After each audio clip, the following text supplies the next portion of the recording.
On Friday, September 18th, 2020, Supreme Court Justice Ruth Bader Ginsburg passed away from complications of pancreatic cancer. Often referred to as the notorious RBG, Ginsburg, a 5'1" ball of energy who wore iconic collars with her robe, will be remembered for her toughness, grit, and lifelong work to end sex discrimination in the law. After earning her undergraduate degree from Cornell, Ginsburg graduated from Harvard Law School in 1956 as one of only 9 women in her class. She went on to graduate from Columbia and was tied for first in her class.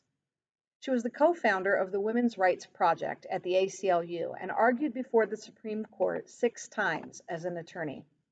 The cases she argued dealt with gender equality. Interestingly enough, she found that only by showing that a man was being discriminated against was she able to ultimately fight for equality for women.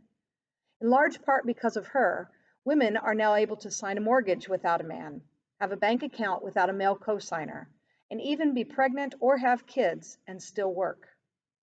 In 1980, she was appointed a judge of the United States Court of Appeals for the District of Columbia Circuit.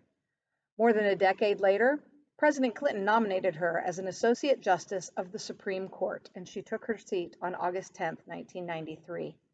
She served on the United States Supreme Court for over 25 years, becoming the second woman ever to serve in this role.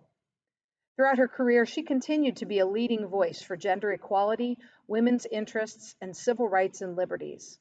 One thing I admired most about her was that she was a master when it came to courageous conversations.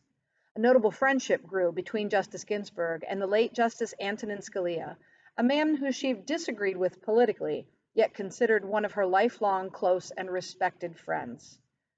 Justice Scalia often spoke of her trenchant approach to oral arguments, specifically describing her in one interview as a tigress on civil procedure. He said, "She has done more to shape the law in this field than any other justice on this court.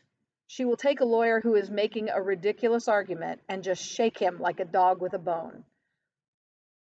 Each of her authored court opinions solidified her position as a tenacious dissenter and a contemplative jurist. But this weekend, I thought about a line from the last song of the musical Hamilton, when Eliza says, "But when my time has come, have I done enough?" Today, we can reply to Justice Ginsburg and say, yes, you absolutely did enough. So let us continue to tell her story and carry on her legacy.